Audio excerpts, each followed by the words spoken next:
Hey, what's up, everybody, and welcome back to this new episode of Paranormal Axetivities with your host, Ben Axe.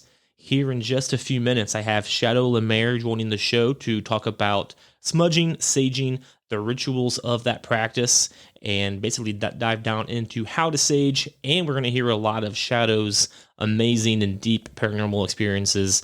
I cannot wait to hear all of these stories. I met Shadow right when this pandemic hit back in March, and she actually taught me how to sage. We met through the Haunted AF podcast. It's a great show. Check it out if you get the chance. And we met through those guys, and she taught me how to sage my house, and now I do that pretty much every week. So I am pumped to have Shadow on the show. But before that, guys, I need to tell you that this episode is brought to you by Factor. Do you struggle to find the time and energy to consistently eat healthy? Well, you're not alone, and there is a solution. Introducing Factor, the all-in-one meal delivery service that preps, cooks, and delivers fresh, never frozen, fully prepared meals directly to your door weekly. With Factor, every meal is designed by dietitians and handcrafted by world-class chefs, keeping your taste buds happy and your waistline trim. What's more, the menu changes every week so you never lose interest in eating healthy. Right now, Factor is offering listeners of this Paranormal Activities podcast $50 off of their first 2 weeks. Just go to factor75.com, pick your meals, use promo code podcast50 at checkout to claim this limited time offer. That's factor75.com, promo code podcast50. All right, guys, I hope you all had a great week, man. I did. I know my last episode was a little bit more depressing than my shows tend to be, but you know that's how life goes. I didn't want it to be sad, but I was kind of down that episode. I was kind of down during that episode. But also, guys, bear with me as I am getting old now. I'm bald, and this past Saturday, while I was bending down to get mouthwash, I pulled my back. You know, it's a very strenuous activity to get mouthwash from the bottom cupboard in your bathroom. But I did it. I still got a clean mouth after the fact, but it came at a cost, and that is a hurt back. So if you hear me aching and groaning and stretching or whatever, that's just me trying to get comfortable on this folding chair that I have in my office. But yeah, so again, as I mentioned already, we have Shadow joining us here in just a few minutes to talk about smudging, saging, and her incredible stories. But before that, the activity of the week. And yes, there is one activity of the week. Until today, I thought it would be a activity of the week activity list episode, as nothing has really happened this past week other than a few more cat meows and stuff, but we already talked about that, so I don't want to do two things, in 2 weeks. But just one real quick thing. It's nothing too crazy, and maybe you tech guys can kind of explain it to me, or maybe explain it away possibly. But every morning, as I mentioned before, I go downstairs, make my coffee, I come back upstairs and take a shower. So this morning was no different. 5:30 hit, my alarm went off, I got up, I got kind of angry, I had to be up so early, like I do every day, kind of pissy and moany in the morning, that's how I roll. So I got up, and I went downstairs, nothing out of the ordinary, I turned on the kitchen light, nothing else in the house was on, I put my coffee in, I went back upstairs, showered, got dressed, still aching from my back pain from 3 days ago, and I came back downstairs. But now as I came back downstairs, as I walked down the stairs, I looked straight ahead of me, and straight ahead of me, I can see my TV had come on. So in between me putting the coffee in and getting out of the shower, my TV somehow magically turned on. And, it's like we all have now these days, it's a smart TV, and it was on the menu of the app. So it wasn't a channel or a news station or anything that was on. It was just the app menu, like Netflix, Hulu, Amazon, whatever, just showing me app options. The TV remotes were both on the side table. We have like 4 remotes like everybody does these days, and they were all in the same place on that table. I don't think it could be a cat, as both cats were upstairs, as they always are with me in the mornings, and they both followed me downstairs. Both times. They followed me downstairs the first time, they followed me back up, and then they followed me back down again. So as far as I know, there were no animals down there running around. Crowley was still in bed with Danae. And this is the first time in a while that's happened. It has happened before, but it's been a minute. And I'm pretty sure the TV turning on by itself has been an activity of the week in the past. I remember one time in particular, I believe it was the morning as well. So it happened again yesterday. I remember it happened one time before too at night when I I locked the door and turned around, and that's when it turned on too. So for a fact, it was once at night, and now for a fact, once in the morning. I believe there are more, but I don't remember off the top of my head. But yeah, so I'm not sure why the TV turned itself on at 5:30 in the morning. Well, probably 5:45 at this point, but it did. So yeah, and the TV in our bedroom is also a smart TV, different brand, but I know it's like smart remotes or I don't know, universal these days. But Danae was asleep. The same show was on when I got out of the shower. That was on when I got in the shower. So she didn't mess with the remote that could prompt the TV downstairs to turn on. So I don't know. Don't know what that deal was, but something happened to make that TV turn on. Was it paranormal? Was it explainable? I don't know. But that's where we're at. And I think that's going to be enough of me rambling on, talking by myself. And I'm very excited again to talk to Shadow. As I mentioned already, we met on the Haunted AF podcast. She taught me how to sage and smudge. And now she's going to tell you guys. I know I've had a few of you guys kind of talk to me and ask me about saging and how it works, why it works, what to do. And I'm not the best when it comes to explaining this. I know what works for me. I'm not the best at teaching others what works for them. And so, if you guys do have any questions after this show, please feel free to reach out and we can maybe answer the questions in the more detail and for your own personal situation. So again, I've already introduced you like 4 times, Shadow, but welcome to the show, Miss Shadow LeMere. How are you doing today, ma'am? I'm good. How you doing? I'm super excited to help out here. Oh, hey, thank you very much for being part of the show. I am super pumped to hear all of your stories and to hear more saging techniques. I didn't realize how deep that actually goes. There's all kinds of techniques and rituals. I did not know any of that existed until you and I met. So I'm super excited to hear all of that stuff. Mm-hmm. Yeah. It's definitely more in depth than I think popular culture has informed people that it is, and I think a lot of people just tend to hop on that bandwagon, let me sage, because that's what everybody does. But as I had mentioned to you previously, in your situation, I thought it was a emergency sort of situation where you just needed to get some sage and start a cleansing process in your living space to get things out. But there are a lot of different ways to sage and a lot of things that are involved with it. And one of the things that we had talked about was, using sage or herbs for burning rituals that are appropriate for whatever indigenous tribes existed in your area before they were moved out. And that tends to be helpful. I guess some of the different tribes are sort of offended by different types of herbs that are burned. So you may have one tribe that was known for burning white sage, and you may have a tribe that didn't believe in using white sage and they prefer to use sweetgrass, or they prefer to use Palo Alto or other types of herbs for cleansing. So I think it's important for people to sort of do some research and find out what type of tribes existed on the land if they're going to make saging a regular practice in their home.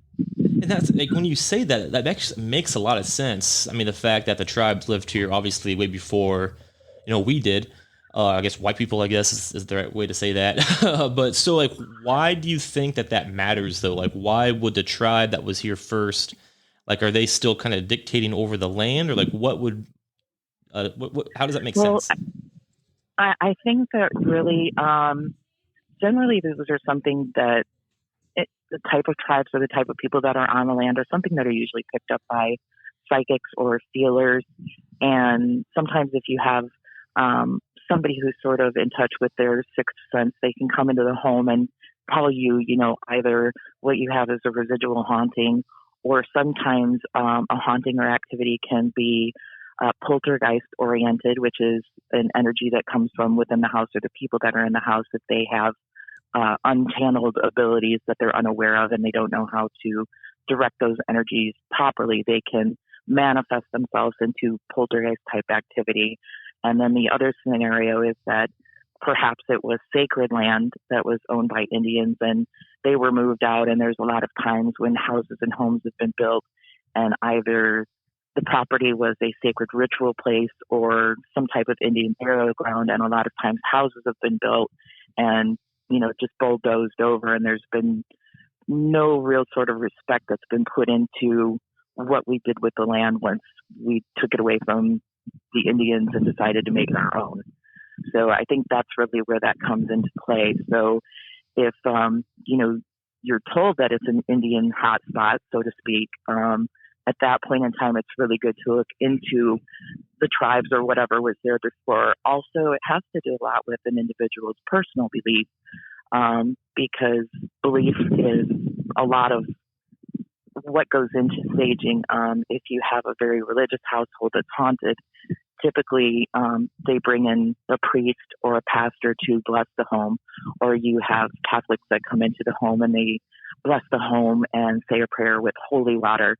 So depending on what really resonates with the people who are experiencing activity, the belief system is higher in the ritual that you perform.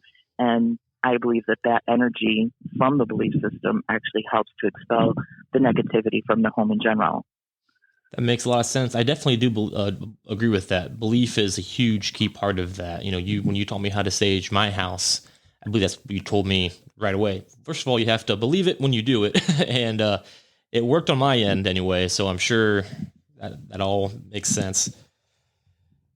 Yeah, intention is definitely key. I mean, some people just walk through the house, and I think there's a lot of trepidation and anxiety about being full of fear. And so their main focus is, I'm scared and I don't want to be scared. And I don't really feel that's the proper way to approach a cleansing. I think you want to come at your cleansing ritual from a space of positivity, because you want to basically bring up your positive vibration to not allow those negative forces, into your inner space. And so intention is very high on the list of, what you want to implement and build up when you're going to do a cleansing of any kind. Yep, absolutely. So let's kind of go back here real quick for a minute and kind of get your backstory on your paranormal background, maybe some of your experiences, your early stories, how you got into saging and all of that, and just kind of get your experiences here. Yeah. Well, initially, as far as paranormal experiences go, I started experiencing, haunting activity in a house. I would say probably somewhere around 12, 13. I lived in a house. It was very active. There were noises that happened regularly, and I actually had a whole episode about this particular incident on Haunted AF. But I had a slumber party. There were girlfriends over that all witnessed this, and they refused to come back and stay with me. There were cupboards that opened and closed. The TV would come on and off. Radios, back in those days, we had boom boxes. And so I know, right? It's like, revealing my age here. I remember those days. It's cool. I was around for them. So the tape player, actually had a tape player on the boom box, and the buttons would typically press down and click off without anybody touching them. So it wasn't like the radio just turned on or there was some kind of circuitry or wiring problem. So it was like a physical moving of objects. And it was pretty frightening. I had a night where there was some crazy activity going on while I was in bed sleeping, and my room actually filled with, the only way I can describe it, is the most hideous smell I have ever smelled in my life. And there was definitely a feeling of fear and trepidation, and the smell, to me, looking back on it now, because I'm more familiar with smells, it was, I want to say, like a smell of sulfur, rotted meat. Yep. Oh, yeah, man. yeah, it was pretty atrocious, and the air was thick, and I was petrified, and there were noises and footsteps and laughter. There was laughter downstairs from what sounded like children, and I kind of thought it was just me. But the morning when I got up, sitting at the table with my brother, and he just kind of looked at me and said, "Did you hear anything last night?" At which point in time I was elated, because I knew it wasn't just me that I'd heard what was going on that night. So that was really my first experience with it.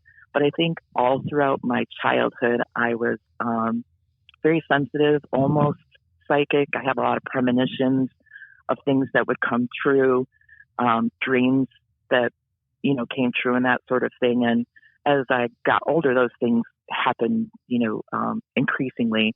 So I became very interested in the occult and the paranormal, and started studying and exploring these things before it was, a mainstream popular activity for people.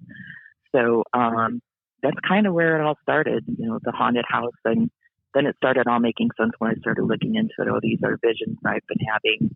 These are feelings that I've had. And I was always really in tune to people that I met as well. If I met a stranger, I could feel if they were trustworthy, or if there was something off, or if there was a negative energy associated with them. And so that began to make sense too, as I began to continue my studies into all the realms of paranormal, just being an empath or being psychic, and there's many different types of psychics, physical mediums, empathy mediums. So there's just a lot of branches of that. And so, I wanted to get my hands on everything that I could to learn about it.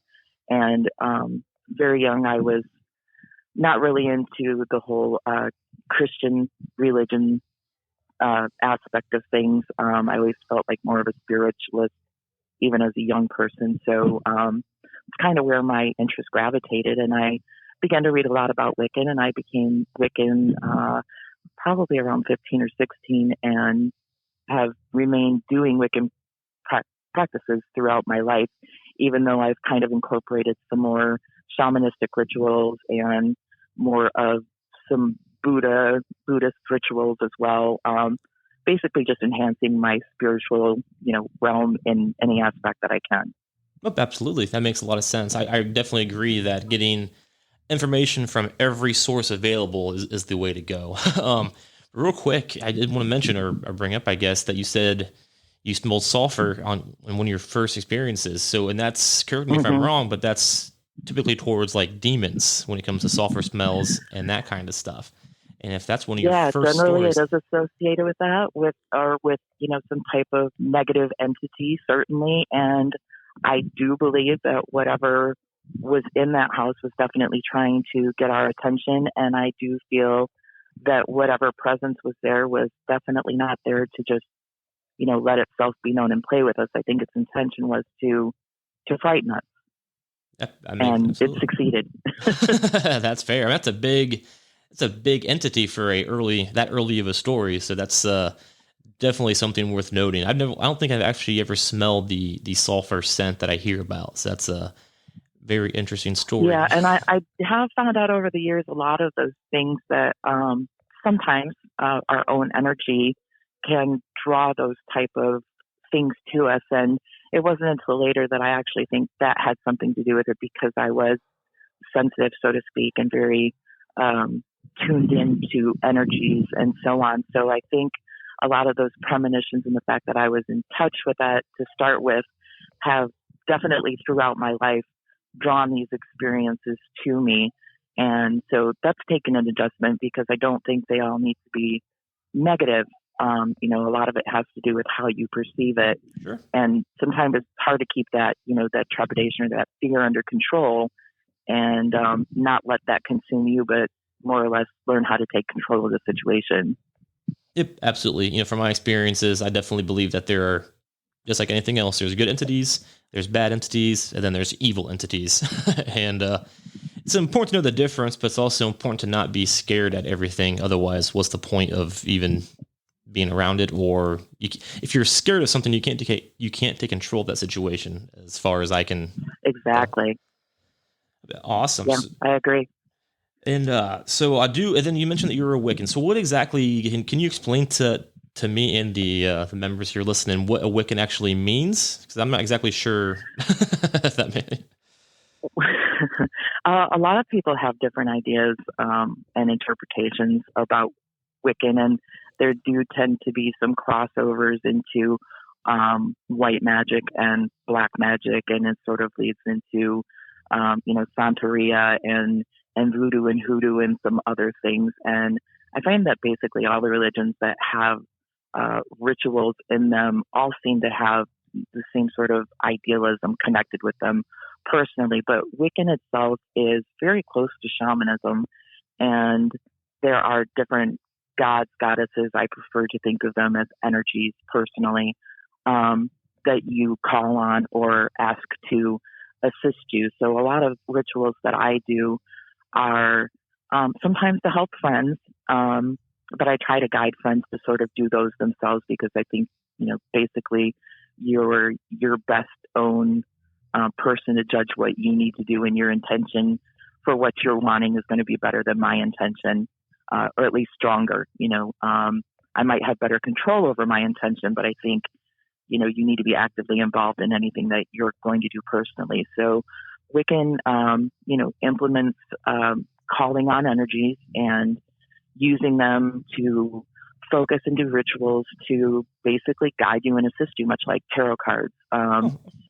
Everything comes from a subconscious sort of perspective, and I think we all innately know, what's best for us or what we need to do, and being able to manifest and utilize those energies in a productive way is, key as far as I'm concerned. So I do rituals for, cleansing out negative space or negative thoughts and patterns that I have in my life. I do rituals for helping with money situations or guidance in, work areas, life areas, relationship areas. So it's just a matter of finding the proper herbs, oils. I do write my own spells. I don't use spells from books anymore. I just sit down and I'll write a ritual myself, and I keep all of my rituals in a book of shadows. And if I have a really good, result from something that I've done, I make sure to log that, and this has worked really well. And as I come across new herbs or things that I think will be beneficial the next time around, I might implement that into, the next ritual or spell that I do. And that's sort of where it all is, just a ritual. And it's much like prayer for Christian-based religions. You meditate and you manifest that energy to bring about positive influence in your life. Only I don't believe that, the energy in the world is responsible for my life. I believe I am. Sure. That sounds really fascinating, though. I didn't realize that you actually could wrote your own spells for each situation. That's a really neat, like, how does that come about? Like, how do you figure out what situation needs this or warrants this compared to others? Really, it's just whatever I'm feeling drawn to at the time. If I'm having, obviously COVID has come into play with the job market. So as of late, I've been doing quite a few monthly rituals, and I do my rituals based on the moon. I do follow the moon cycles of Wicca. So when you're going to want to manifest something into your life and bring more of something, an abundance of something, then you typically perform that ritual on the new moon while it's empty. And as the moon increases in size, the belief is that your manifestation and abundance increases with the size of the moon. So if you're looking to get rid of things in your life, then you do that ritual on the full moon. And then as the moon is decreasing, you continue with that until the moon is gone. So basically in and out with the guidance of the moon is how the rituals are determined. Oh, that makes sense. The moon definitely has a lot of power. Like I'm fascinated with the moon for whatever reason. I always look at it pretty much every night.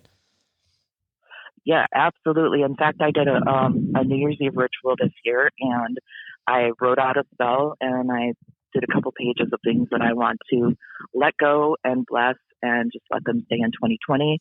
So I went out to the beach with my wife, and we dig a hole out there, and we lit a candle, and we read our papers about what we wanted to let go, and then I read my spell, and we had some incense, and we physically burned the paper, and we buried those ashes in the sand, just letting them go. So a lot of the rituals that people do can just be based on what makes them feel better.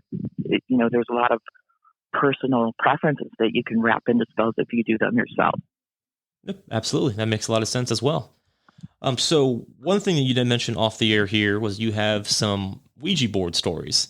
And I am a sucker I'm a sucker for Ouija board stories, even though I have none myself. I've never actually used a Ouija board.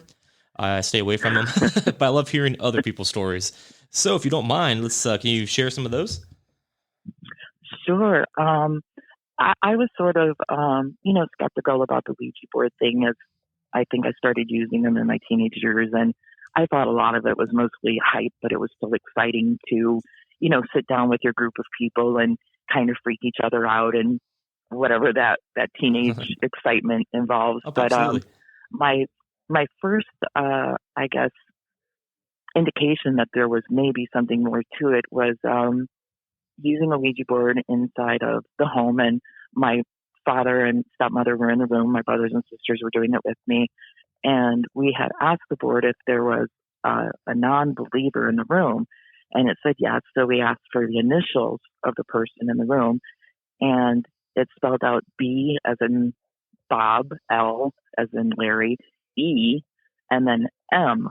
And I couldn't figure out why we had extra initials. So we continued playing with it. My father got up and left the room, and then my stepmother left the room. And when we were done with the board, she came back in and she said, "Do you know why your father left the room?" And of course, we didn't. Well, he didn't like what we were doing. And she said, "Well, no, actually, he has another initial. It's Edward." And so I knew my father's initials were BLF, Bob Lawrence Mere, for forever. And he had another middle name, Edward. And I didn't know that he had gone through Catholicism and had been given a confirmation name. And they had been married for I don't know how many years, and she didn't know either.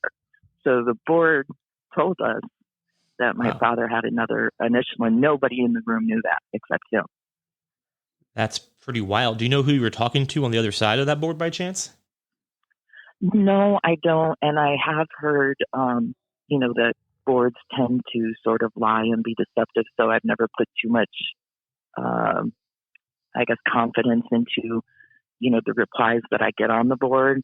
I do think some of them are sort of subconscious, like using a tarot card, you pull things, or your subconscious mind will move the planchet across the board a lot like your subconscious will move a pendulum if you use those as well. But I think, like I said, sometimes we innerly, subconsciously know the answers, but this particular answer was unknown by anybody in the room. So that was sort of my first indication that, wow, there might be something to this.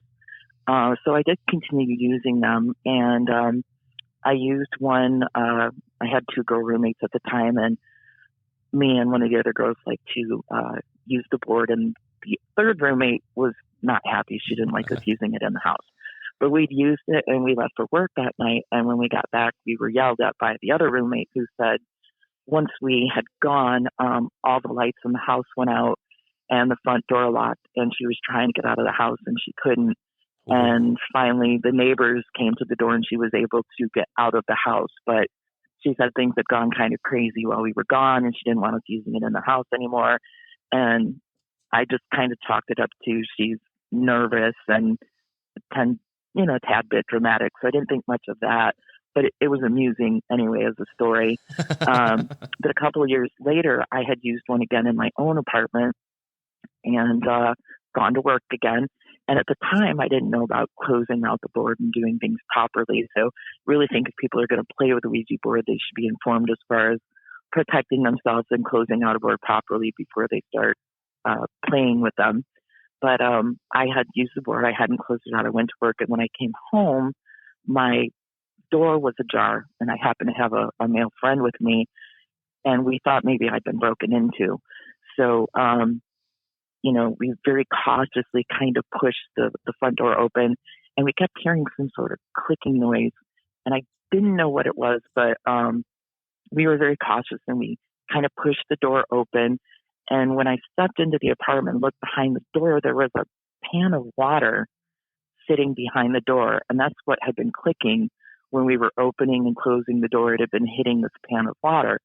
So that struck me as odd. But once I looked up into my apartment, it was definitely like a scene from Poltergeist. My furniture was upside down.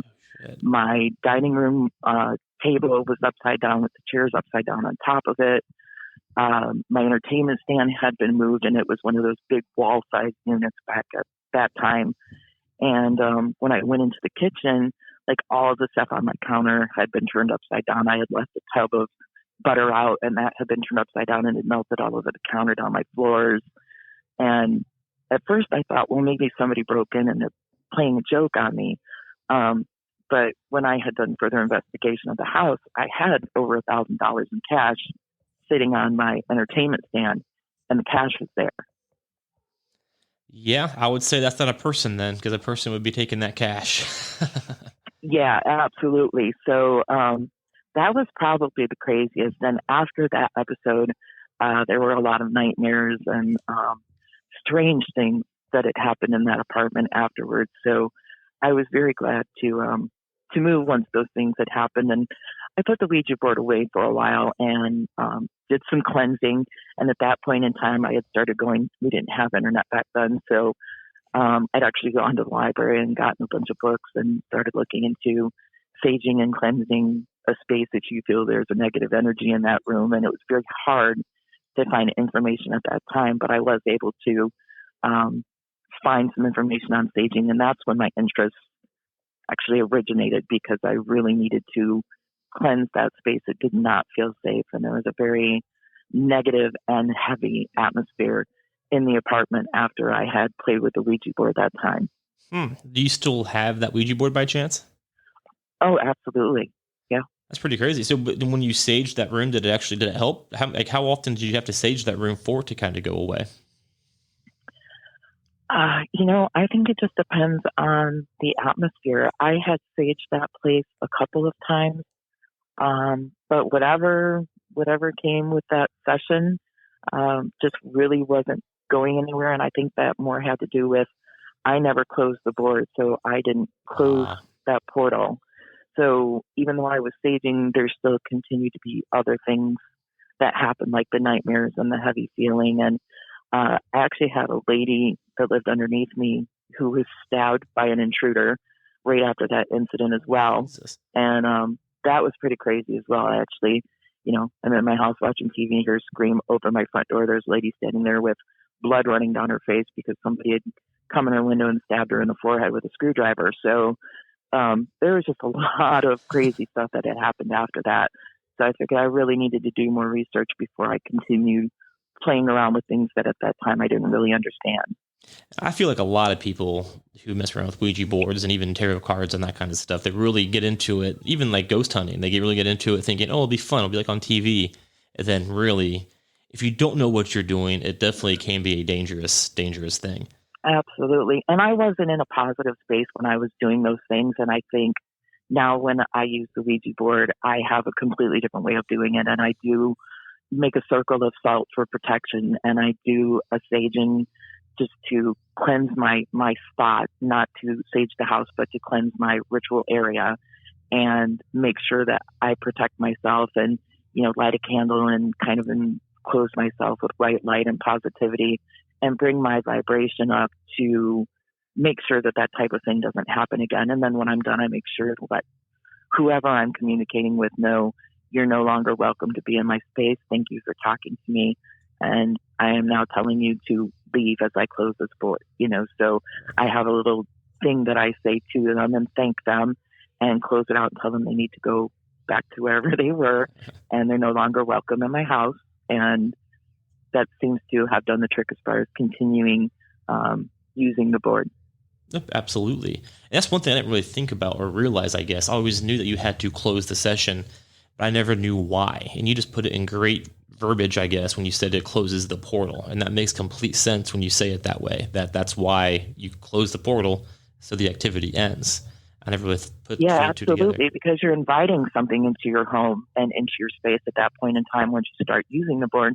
Generally, we start out with a hello, is there anybody there that wants to talk to us?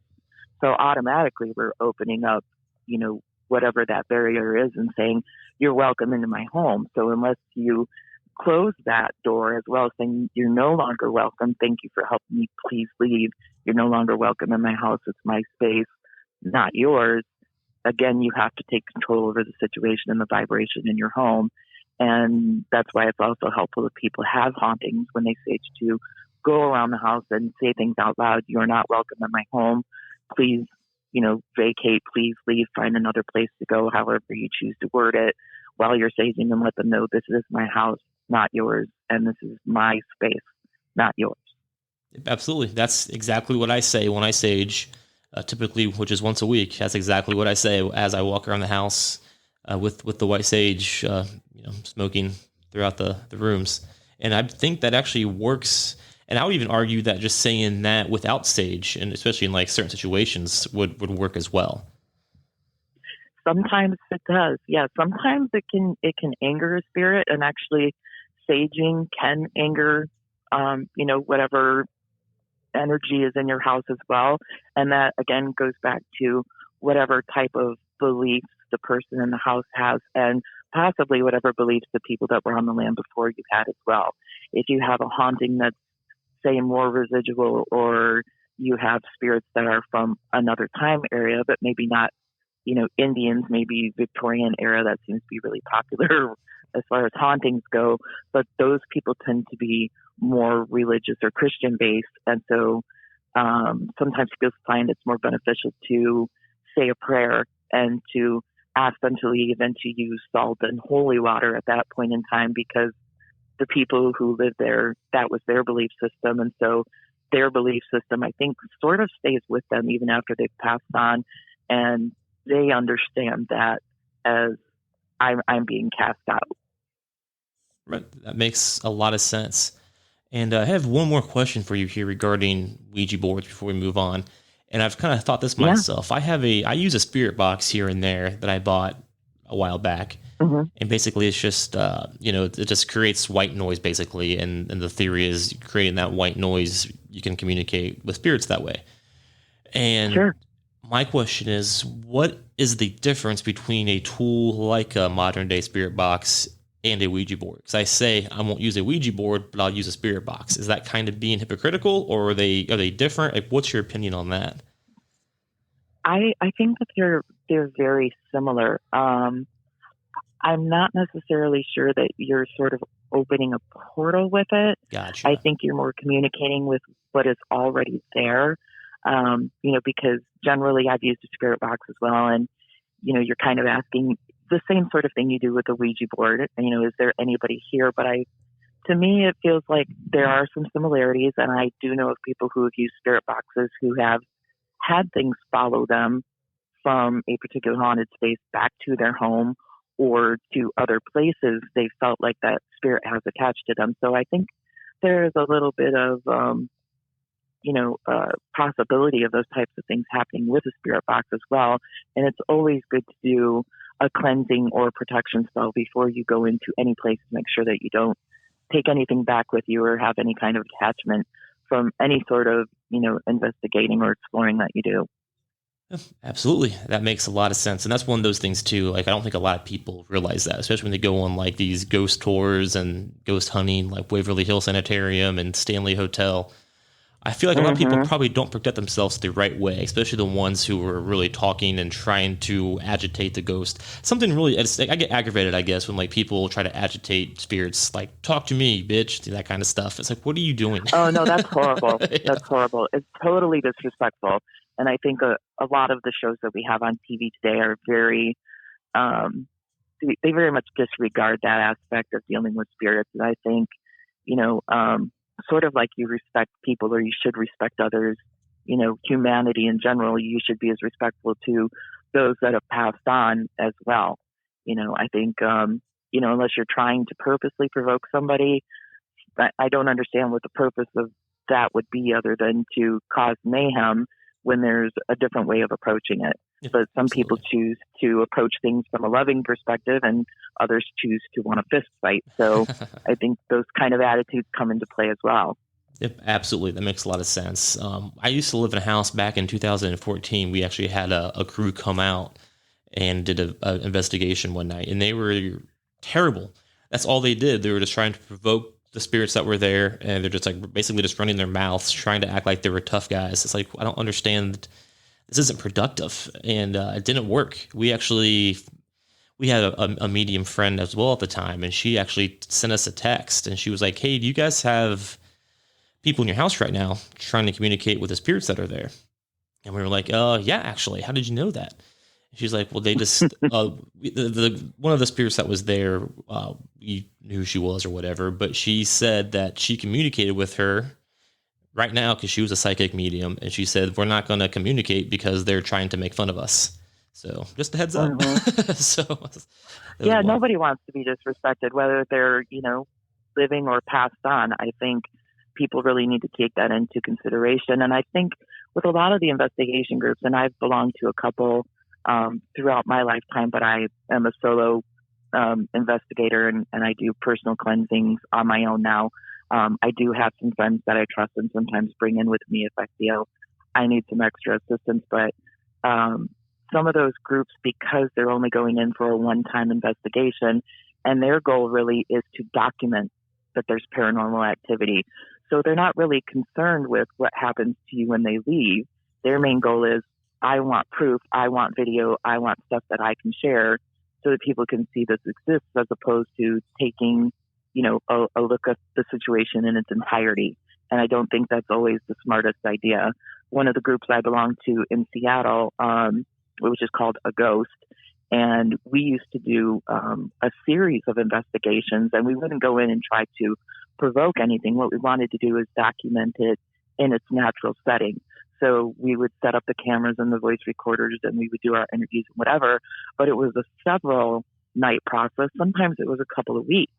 But we would go in and let the situation and the activity occur naturally without trying to force anything or stir up anything, because what we want to do is just let it happen without making the situation worse. And that was one of the better groups that I worked with. Absolutely. And that's the way to go, in my opinion. That's the kind of stuff that I respect, and not the ones who yell and scream. Yeah, these one night investigations, it's ridiculous how they handle the situation in general, and they're not being helpful to the people that are experiencing a haunting or any other type of issue in their home. In my opinion, I don't think it's productive. Yep, absolutely. 100% agree with that. And you also mentioned off air that during one of your cleansings, you actually had a spirit attach itself to you in a certain way, or was it a possession? Yes. I wouldn't say it was a possession. I would say that it's more of a jump, so to speak. What happened was, friend of a friend, a lot of what I do is word of mouth. And I had a lady approach me, and she said, I'm having a problem in my house, and I've got children, and I'm frightened. And that's all she told me. I don't like to get any information before I go in. So I went through the house, and I do pick up on energy. So I was able to tell her, going through the home, where I felt, a heaviness in the air, or a not so happy spirit, or just negative energy in general. But what happened is, when I ended up going upstairs and into her room, I just kind of follow where I'm drawn throughout the process before we do the cleansing. And I felt really drawn to her closet, which is weird because you see that on shows all the time. People go to closet doors and stuff like that. And in this particular instance, I felt very drawn to her closet. And it was a pretty big walk-in closet. And immediately when I opened the door, I smelled cigar smoke and cigarette smoke. Oh, wow. But nobody in the house was a smoker. And so I had told her that I smelled smoke, and she said, yes, frequently, we experience that. Now, the gentleman I had helping me at the time was working all of the equipment, and I was just sort of walking through the house and doing my thing, connecting with whatever was there. And when I stepped into the closet at that particular time, all of our equipment went dead. And we had changed all the batteries outside, typical paranormal show stuff that you see. So, everything went dead. He started messing with the equipment. I need batteries. We bought backups. So he was changing all of that out. The thermal scanner quit working. The digital camera quit working. And the electric voice recorder quit working. Everything stopped at the same time. Oh, wow. So, it was pretty wild. So I stepped into the closet, and I was feeling physically a cold spot.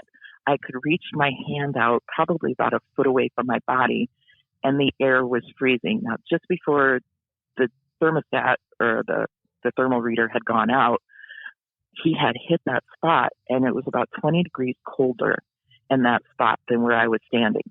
So he would hit that spot and the temperature would drop, and then he would put it back on me and the temperature would go back up. So everything died, and I kept reaching my hand into the spot, and I started talking to it. I feel that you're here. I can feel that your presence. If that's you, can you communicate with me in some way? Can you show me a sign? Whatever you're comfortable doing, I try to make it very respectful and pleasant. And at that point in time, the cold spot physically stepped onto my body. And I became pretty much, I want to say frozen, but it was more out of awe than out of being scared. And my body turned ice cold. And all of a sudden, I felt like I was looking through the eyes of someone else. And the presence felt male, and it felt much larger than me. And I could, again, smell the smoke. So I'm assuming the guy was a cigar smoker of some sort or cigarette smoker. Right. And I became very overwhelmed with emotion. And I'm usually a very even-keeled person. I'm not very emotional. In fact, I'm probably less emotional than most people. I don't cry at sad movies or anything like that because they're a movie, so Right. I'm very level-headed. But I started laughing and crying at the same time. Now, in the meantime, my friend is freaking out because he can't get the equipment. And he said, I had a look on my face he's never seen before. And I could hear him in the background, are you okay? Are you okay? And I was trying to ignore him so I could tap into this experience that I was having. And I could feel from the spirit that he was sad because he realized at that moment he was no longer alive. And I could feel that. He stepped into me, and I felt like he could feel my life force, and at that time realized he didn't have one. And so the happiness came from him feeling my life force and remembering what it was like to be alive and living. But the sadness came from the same thing, to realize that he was no longer alive and living. So it was a very, very strange experience for me to cry and laugh at the same time, and definitely know it was a male spirit and feel all of these emotions. And I don't remember exactly how long the experience happened. I think it was 2 or 3 minutes before he finally reached into the closet and touched me and said, hey, and kind of pulled me out of this trance-like state that I had gone into. And at that point in time, the cold spot disappeared and we couldn't find it again. Oh, wow. That kind of gave me chills. I'm not going to lie. It was amazing. It was absolutely amazing. And I didn't feel threatened. I actually didn't feel scared. I was more intrigued by what was happening than anything. And like I said, it was just a new sensation. It was never anything I'd experienced before. I've never had an experience like that again. I would definitely welcome that. But it hasn't happened. Just whatever was in that house was very strong and had a lot of energy.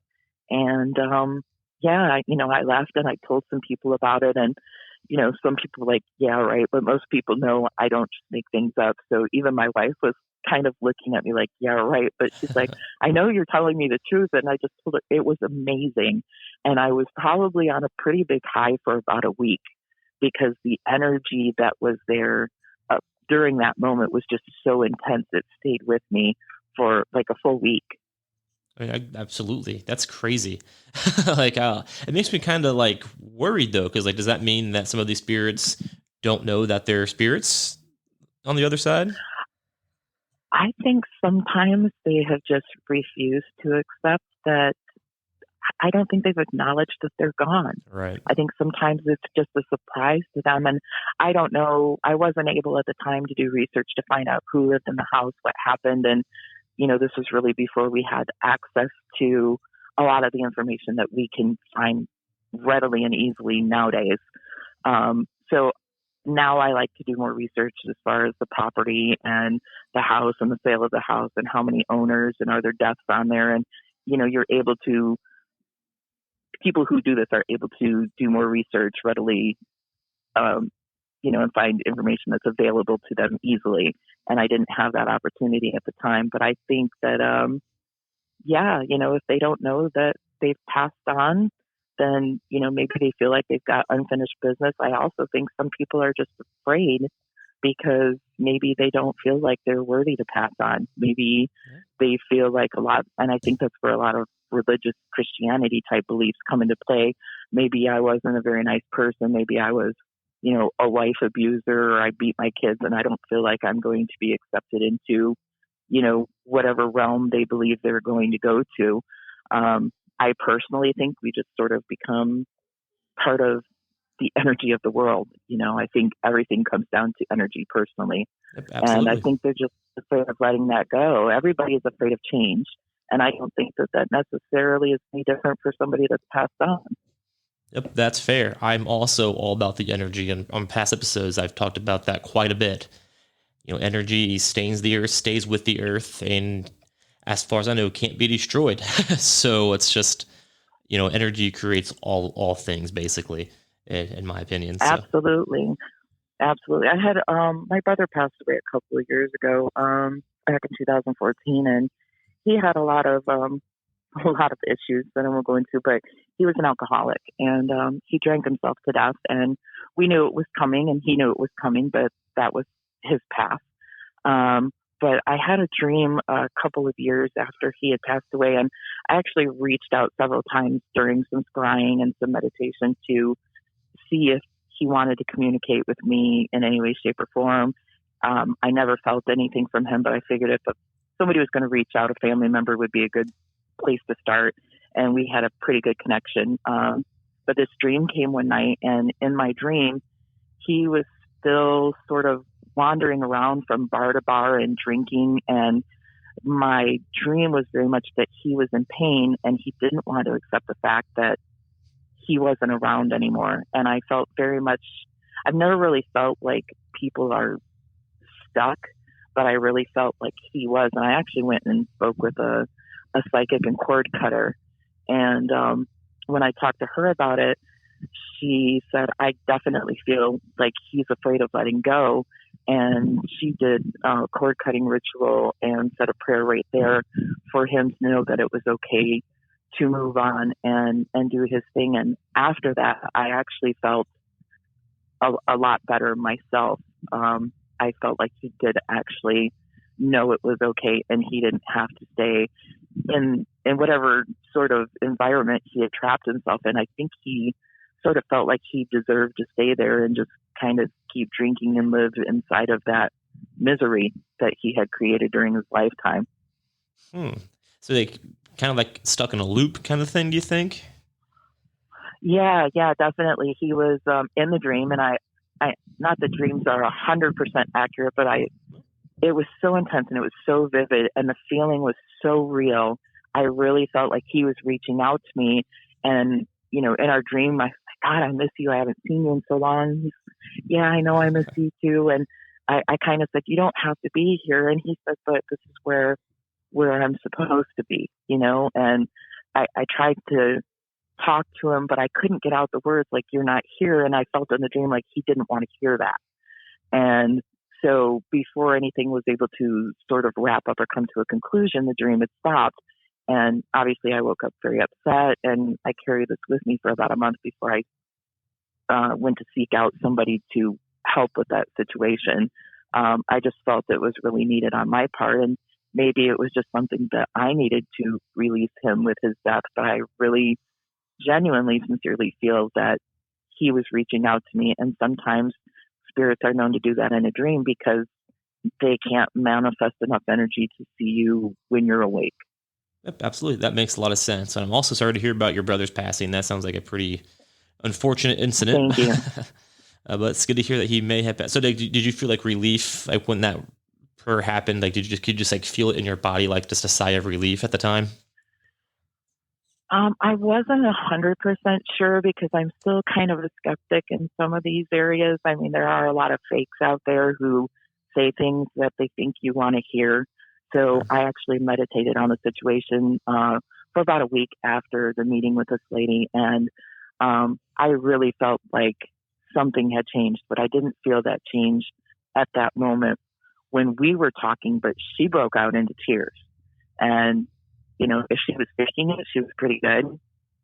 But she said, yeah, I feel his pain. And, she had, a guide, a spirit guide, a guardian angel, whatever her belief system is, and that she was calling on them to help. And, she walked me through what she was thinking and doing. And she, that was her belief system. And I'm fine with that. I try not to judge others based on what they believe. I think that makes us all very interesting and unique. Absolutely. But I did meditate on it later. And I do feel like whatever she did help him, or it helped me. And that feeling of him being trapped has no longer been an issue. Well, at least that's good news. I guess that's a good ending, I suppose, for how that story goes. One last thing here before we wrap up. One thing I want to say is, again, I appreciate you so much taking the time to hang out with me tonight on Paranormal Axetivities, and a huge shout out to Haunted AF, the Haunted AF podcast, for hooking us up in the first place back in March of last year. They're good people over there. I love Rebecca and Julie. They're awesome. Their podcast is fantastic. It is. Yeah, absolutely. I want to join the Patreon page. I just haven't done it yet. I keep not pulling that trigger, but we'll get there. And we actually met back in March of last year because of saging. I asked on the podcast like certain saging techniques or how it works, and they sent me your direction, and you taught me basically how it works and what to do. And I've had a few people who listen to my podcast here ask me about saging.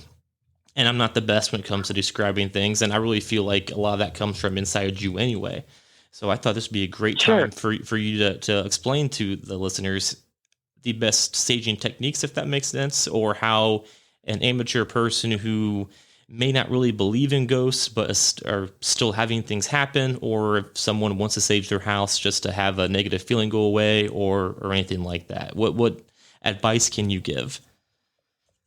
Well, if it's an emergency situation, sort of like how I felt your situation was, I think an immediate cleansing is probably called for. And sage is a very, very powerful herb. And initially it was used by indigenous people for ritual practices, not for cleansing houses and property. It was more burned for medicine and,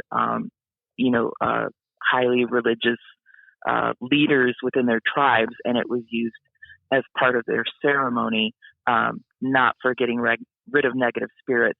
That was sort of more incorporated sort of when the Wiccans kind of started doing that too. And obviously indigenous people had, the market on that before Wiccans came in and sort of adopted it as part of their rituals as well.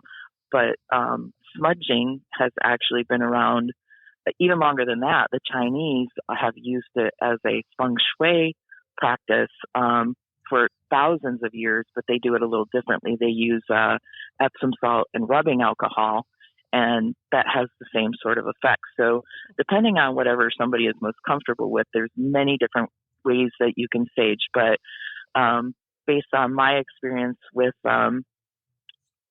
a good place to go is Raymond Buckland has a book called The Complete Book of Witchcraft, which has a whole section about saging. Oh, yeah. I actually went to the Lori Cabot store in Salem, Massachusetts, and I spoke with the people at the Lori Cabot store about saging.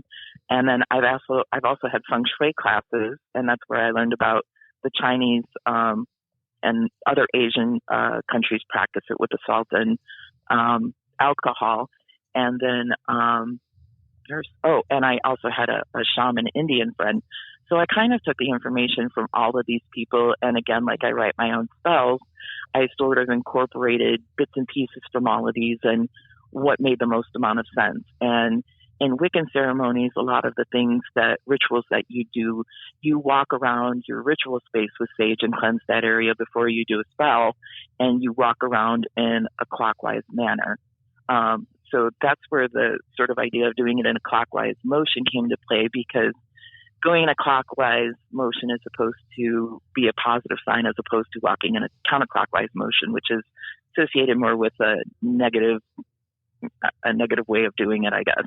Gotcha. So from the stuff that I have read, there's a lot of information about spirits hiding in corners. When people see shadows or things out of the corner of their eye, they are up on the ceiling, or they hide in corners or places that you only catch a glimpse of it. So what I found best doing all of the cleansings that I've done over the years is to start at your front door. And once you get into the front door, start cleansing yourself in your property in a clockwise motion. So immediately I go to the left. Generally, I have a second person help me with the saging initially to make sure that everything is gotten. So I start going to the left, and I start in the middle of the wall. I use a feather, and I fan the smoke up to the ceiling and down to the floor. And I work my way around every wall. I sage inside of all cupboards, all closets. And then I have a person walk a couple of feet away from me, sort of more towards the middle of the room. So we're driving everything to the other side of the room. And generally the consensus is once you've got the smoke in that area, the spirits don't like it, so they don't go back to that area.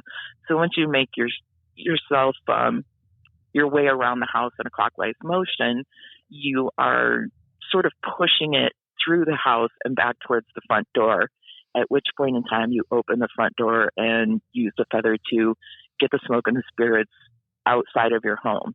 And then I highly recommend going on to the side of, if you have a home, doing the perimeter of the property as well to keep them from wanting to go back into your home. And also when I do cleansing, I incorporate salt, and I go through and I put salt on top of the door hinges, or I'm not sure what you call it above the door, but the casing of the door and the casings and windowsills, just to keep everything, protected, to keep things from entering back into the property. And then also in hoodoo and some voodoo rituals, they recommend that you put salt on the inside and outside of your door and window rims seasonally with the equinoxes. So you put the salt up there, and then when the next equinox comes, you cleanse the old salt that sort of traps and collects negative energy, and you take it outside and you bury it, and you put new salt up in those areas to keep your home protected and sort of create a protective boundary for them. Oh, wow. See, that's really intense. But and I'm gonna be honest with you, I'm not sure I really believed in saging and smudging and all of that stuff a year ago. But then once I did it, holy cow! Like, it's the energy in the house is completely different, and the science behind it kind of makes sense too when you put it in those words. Yeah, absolutely. And there's other benefits for saging, which I had told you a little bit about. Sage is actually in the mint family as far as plants go. And so actually saging your house can be beneficial for preventing sinus infections, for indigestion, for a number of other things that might be ailing you. It's actually got antibacterial, antifungal, and antiviral properties. Oh, wow. So it can help to clear out, negative, not necessarily, sorry, I have a car going by me. Oh, you're fine. Not necessarily viruses, but other things that may be in your air. And then scientifically, sage actually releases positive ions. So people who are having a negative feeling inside of their home, the negative ions that are released from burning sage can actually physically and psychologically make you feel better. They actually bring up your positive energy. I absolutely. And that's what you want to do. Right. That makes total sense. If you have negative energy in your house, get rid of it with positive energy. Right, because negative entities feed on negative energy. So the more positive your energy is, the more positive the energy is going to be in your house. And the same is said for empaths. And I'm sure there's a lot of people who listen to your podcast that may be empathic and take on other people's energy. And you can feel when there's a negative person around you or in the room. So I find in those instances, it's sort of the same type of scenario. If you bring up or focus on your positive vibration, if you've got enough energy that's, radiating from you, it's harder for negative energy to enter your space. It's a form of protection. Yep, absolutely. That makes perfect sense. And again, I really appreciate you taking the time to explain that, because sometimes it's easy to say you should sage, but if you don't know what you're doing, then it really doesn't matter what you do. So. True, very true. And like I said, once you've gotten that initial saging done, then I think at that point in time, if you still feel like you need to continue saging, at that point in time, you should probably look, more into the property and the area and figure out, try to figure out what's going on. If it's a residual haunting, there's not always anything that you can do about that other than a regular saging to keep the energy level sort of more even keel. But if it's a residual haunting, that's something that's happened from a traumatic experience and a higher energy situation that sort of gets stuck on a time loop, and it happens over and over again. And some people are frightened by that, but really it's not harmful for you to be around that. It's just sort of history repeating itself. And saging won't always eliminate that, but it will definitely make you feel better. And, if you figure out it's happening at the same time every day, the same thing is happening at the same time, and you start to notice these patterns, most likely it's a residual haunting or residual energy, not an active spiritual energy. And so, then you can feel more comfortable knowing that it's not out to harm you in that situation. That makes perfect sense. And I think those are probably the ones that aren't scary, but we sage here about once a week. Only because we believe that spirits are kind of attracted to Danae, my wife. Like, she has the ability to talk to ghosts, basically, to simplify it. Mm-hmm, absolutely. And so, saging once a week kind of keeps at that base. So it's kind of like a temporary fix, and it works, I would say. Once we started doing that, it has calmed down. And then typically about once a week, something else will happen, and we'll sage again, and then it'll go away for a week. And so yeah, that's how it works in our house. And initially when I talked to you, I remember I asked you if you thought your wife had any abilities or if you had any abilities, and you had mentioned that. And generally people that have those, those type of, open energies that draw in spirits or people that are attracted to that, it's a good idea for them to practice, Qigong or Tai Chi or other, practices that help to ground them and focus and channel their energy. Because people, like I said, who have abilities and aren't aware of it, don't always know how to channel that energy. And sometimes that can create activity in the house because their energy is misdirected, and their overabundance of energy can physically cause items to move and be moved in a house. Yep, absolutely. So I do think it's important that everybody knows how to handle the situations that they're in. And it all starts, with knowing the tools that you have, including saging. So again, Shadow. Absolutely. Yep. Thank you so much for taking the time to hang out with me tonight on Paranormal Axetivities. And you did mention that you're going to be starting a YouTube show here soon. Do you want to talk about that for a minute? Yeah, I'm still sort of working out the ins and outs because I want a certain atmosphere for the YouTube channel. I don't want it to be like everything else that's out there. I'm very big on originality, so I'm sort of working on the atmosphere, and I've been outlining a lot of the paranormal experiences that I've had throughout my life with investigating and cleansing and hauntings and premonitions and whatever else I've experienced. And so I'm hoping to get that up and running this year, and it will be called Whispers of Shadows Past.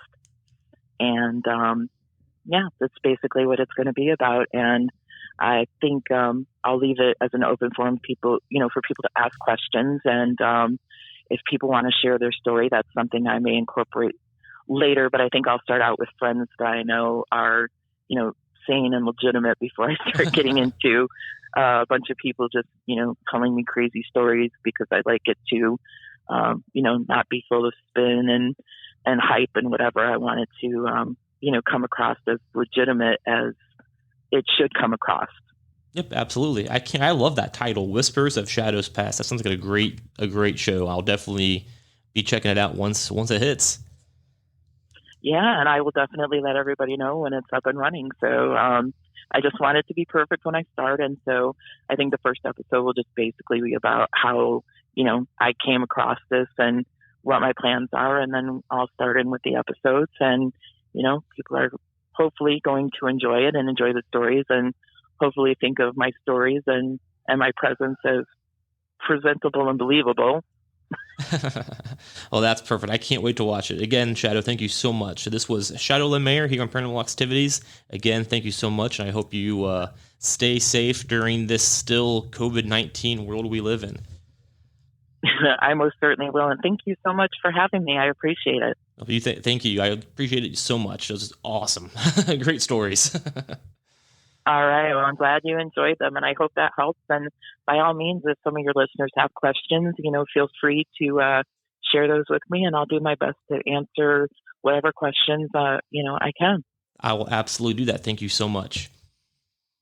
All right. Thank you, Ben. Take care. And again, huge thanks to Shadow for taking the time and joining the show today and talk about saging and smudging and how that all works. Like I said already, she taught me, and I really do believe it works, and it is different for everybody. So if you guys have any questions, please hit me up on social media, Twitter, Facebook, or wherever, or even you can follow Shadow on Twitter as well and ask questions. I really do believe that it's very important to be safe in your own home and to know things and to do things the right way. And if you don't know, how do you know? You ask.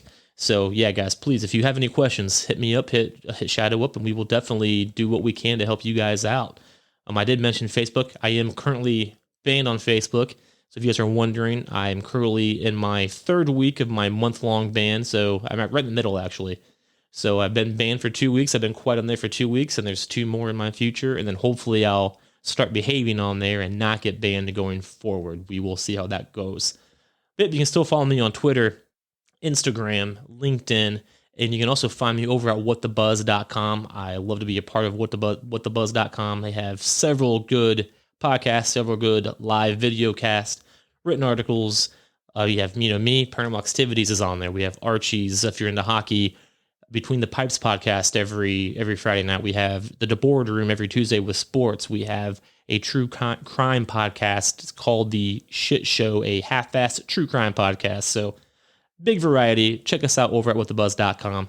And that's pretty much going to be all I have for you guys. So I really hope you enjoyed the show. And please, if you want to be on the show, you can send me an email over at paranormalaxepodcast@gmail.com. That is paranormalaxepodcast@gmail.com. I'd love to have you on if you have any kind of paranormal stories, whether they're your own, whether they're somebody else's, but actually what I'm looking for right now. So if you do have this, please hook me up. Is a Bigfoot story. I've never been one to believe in Bigfoot. I believe in ghosts. I believe in aliens. Bigfoot. I'm not a big monster guy. You know what I mean? But lately, I've been seeing some stories, reading some stories, hearing some stories, and I want to be proved wrong. So if you guys have a Bigfoot sighting, like a traditional Yeti, Bigfoot, whatever, I'd love you guys to come on the show. We can do it live. We can do it audio only, and tell me the story. So I'd love to be proven wrong over the Bigfoot phenomena. So yeah, that's all I got, guys. Hope you all enjoyed the show. Stay safe out there, and you all hear me at least the next week. And let's just keep all learning together.